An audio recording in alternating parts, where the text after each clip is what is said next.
Hello दोस्तों, आज आप लोगों का स्वागत है हमारे इस नए वीडियो में। आज हम पढ़ाने जा रहे हैं सोलर सिस्टम। सोलर सिस्टम क्या होता है? सोलर सिस्टम ऐसा होता है कि जो सूर्य के सूर्य के चारों ओर चक्कर लगाए। सूर्य के चारों ओर चक्कर लगाने वाले विभिन्न ग्रहों, क्षुद्र ग्रहों, धूमकेतु, उल्काओं तथा अन्य आकाशीय पिंडों के समूह को सौरमंडल कहते हैं। ठीक है, सौर मंडल कहते हैं। और सौरमंडल में सूर्य का प्रभुत्व है, क्योंकि सौरमंडल में द्रव्य के निकाय का लगभग 99.999 द्रव्य सूर्य में निहित है। सौरमंडल के समस्त ऊर्जा का स्रोत भी सूर्य ही है। और प्लेनेमस क्या है? प्लेनेमस है सौर मंडल से बाहर बिल्कुल एक जैसे दिखने वाले जुड़वा पिंडों का एक समूह है। ठीक है, और बताते हैं, हम आगे चलते हैं। ठीक है, यहाँ पे है सूर्य से बढ़ती दूरी को बुध, शुक्र, पृथ्वी, मंगल, बृहस्पति, शनि, अरुण, वरुण। ठीक है, ये है बुध आंतरिक ग्रह और ठोस ग्रह, पार्थिव ग्रह में 4 ग्रह आते हैं। बुध, शुक्र, ये चारों आते हैं। बुध, शुक्र, पृथ्वी, मंगल, ये 4 ग्रह आते हैं। उसके बाद बाह्य ग्रह में आते हैं बृहस्पति, शनि, वरुण, अरुण, वरुण। ठीक है, बाह्य ग्रह या गैसीय ग्रह बृहस्पति ग्रह। ठीक है, ये आते हैं। आगे हम वही देखो, डिफिनेशन दिया गया है यहाँ पे। ठीक है, सौर मंडल किसका? सौर मंडल का निर्माण सूर्य के चारों ओर दीर्घवृत्ताकार कक्षा में परिक्रमा करने वाले ग्रह, उपग्रह तथा अन्य आकाशीय पिंडों, क्षुद्र ग्रह, धूमकेतु, उल्कापिंड से मिलकर होता है। ठीक है, उल्कापिंड से होकर मिलता है। आगे क्या है? सौर मंडल का प्रधान अवयव सूर्य है। सूर्य में संपूर्ण मंडल का 98.96% द्रव्यमान एग्जिस्ट करता है। ठीक है, क्या करता है? एग्जिस्ट करता है 98.6%, 98.96%। ठीक है, ये होता है। और क्या है? सूर्य के यहाँ पे दूसरा पॉइंट है, सूर्य एक तारा है। सूर्य कैसा तारा है? सूर्य एक तारा है। सूर्य एक तारा है, क्योंकि इसमें नाभिकीय संलयन की क्रिया के द्वारा ऊर्जा और प्रकाश उत्पन्न होती है। नाभिकीय संलयन की क्रिया के द्वारा ऊर्जा और प्रकाश उत्पन्न होती है। इसी प्रकार से अन्य सभी ग्रह प्रकाशित होते हैं। ठीक है, और आगे चलते हैं हम। ठीक है,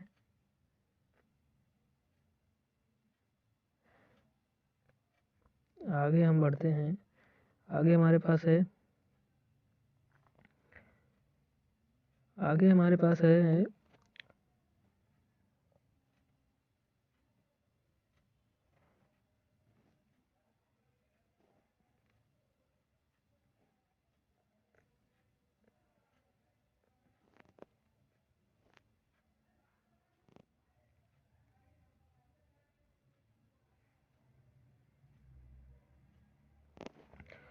सूर्य में नाभिकीय संलयन की क्रिया, सूर्य में कैसी क्रिया होती है? नाभिकीय क्रिया होती है।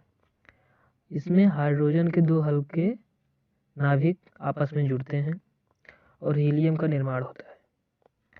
हीलियम का निर्माण होता है तथा अत्यधिक ऊर्जा उत्पन्न होती है। यही ऊर्जा अन्य सभी ग्रहों को प्रकाशित करती है। कहने का मतलब है सूर्य में जो नाभिकीय संलयन की क्रिया होती है उसके द्वारा हाइड्रोजन के दो हल्के नाभिक आपस में जुड़ते हैं और हीलियम का निर्माण करते हैं। ठीक है, दो हल्के हल्के नाभिक जुड़ेंगे तो हीलियम का निर्माण करेंगे। कैसे है देखते हैं। जैसे एक ये है हाइड्रोजन प्लस एक और हाइड्रोजन, दोनों मिलकर हीलियम बनाएंगे। ठीक है, हीलियम बनाएंगे तब जाके ये दोनों मिल के आपस में जुड़ेंगे तब जाके हीलियम का निर्माण होगा। ठीक है, तब जाके हीलियम का निर्माण होगा। ठीक है, तब अत्यधिक ऊर्जा उत्पन्न होती है, तभी जाके अत्यधिक ऊर्जा उत्पन्न होती है, ऊर्जा उत्पन्न होती है। ठीक है, तब जाके अत्यधिक ऊर्जा उत्पन्न होती है और अन्य सभी ग्रह प्रकाशित होते हैं, अन्य सभी ग्रह प्रकाशित होते हैं। ठीक है, और वर्तमान समय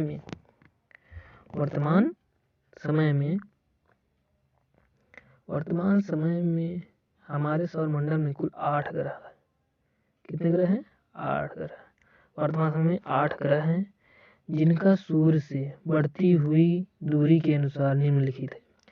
सूर्य से बढ़ती हुई दूरी निम्नलिखित है। कैसे है चलिए देखते हैं। सूर्य से बढ़ती हुई दूरी पहले बुध, फिर शुक्र, फिर पृथ्वी, फिर मंगल, आगे है बृहस्पति, फिर शनि, अरुण, वरुण। बढ़ती हुई दूरी के अनुसार है, सूर्य से बढ़ती हुई दूरी के अनुसार। बुध पहला क्या है? बुध पहला अपने पास है, ये पहला है बुध, शुक्र, पृथ्वी, मंगल, बृहस्पति, शनि,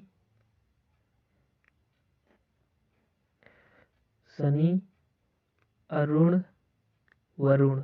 ठीक है, ये 8 है, 8 से क्रम में है। ठीक है, पहले बुध, फिर शुक्र, पृथ्वी, मंगल, बृहस्पति, शनि, अरुण, वरुण। ठीक है, आगे चलते हैं। आगे हमारे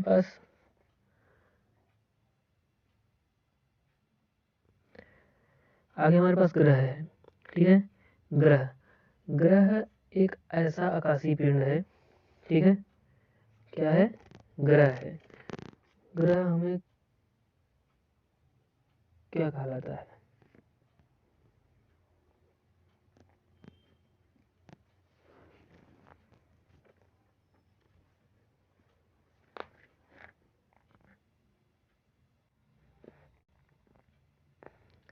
ग्रह क्या होता है यहाँ पे पता करेंगे।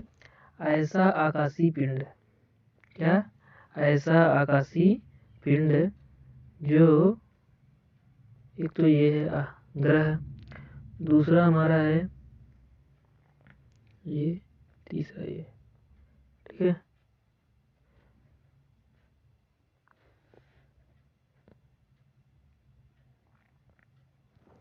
ऐसा आकाशीय पिंड जो सूर्य के चारों ओर दीर्घ वृत्ताकार कक्षा में गति करता है ग्रह कहलाता है।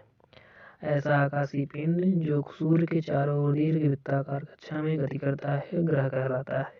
जैसे पृथ्वी एक ग्रह है, earth is a planet, earth is a planet.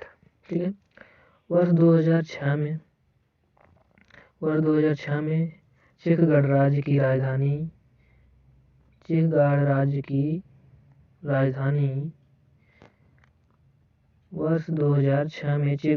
राजधानी प्राग में एक सम्मेलन आयोजित हुआ।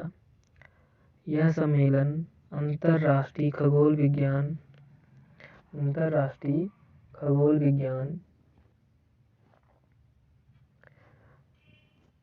विज्ञान संघ IAU के तत्वाधान में आयोजित हुआ। इस सम्मेलन में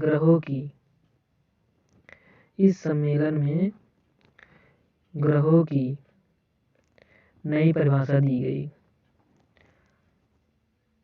14 से 25 अगस्त इंटरनेशनल एस्ट्रोनॉमिकल यूनियन, IAU का फुल फॉर्म है इंटरनेशनल एस्ट्रोनॉमिकल यूनियन। ठीक है, आगे है ऐसे आकाशीय पिंड जो सूर्य के चारों ओर दीर्घवृत्ताकार कक्षा में गति करते हो तथा जिनका इतना द्रव्यमान या मास हो कि वे गुरुत्वाकर्षण बल ग्रेविटेशनल फोर्स उत्पन्न कर सकें और ना तो किसी ग्रह की कक्षा को इंटरसेक्ट करें या काटे। ठीक है, ना तो इंटरसेक्ट करे ना तो काटे। ठीक है, काटे और ना ही ओवरलैप करे, ग्रह कहलाएंगे। ठीक है, अगला है हमारे पास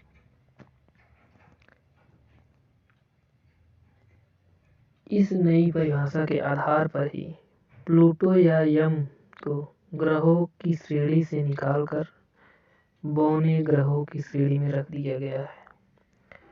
ग्रहों की श्रेणी से निकालकर बौने श्रेणी में रख दिया गया है। ठीक है,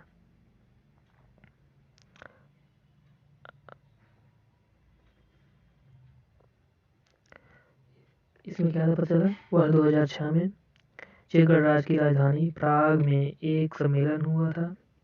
यह सम्मेलन अंतर्राष्ट्रीय खगोल विज्ञान संघ IAU के तत्वाधान में आयोजित हुआ।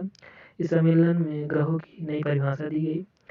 14 से 25 अगस्त या 19 से 25 अगस्त है, इसी डेट को 14 से 25 अगस्त 2006 में चेक गणराज्य की राजधानी प्राग में एक सम्मेलन हुआ।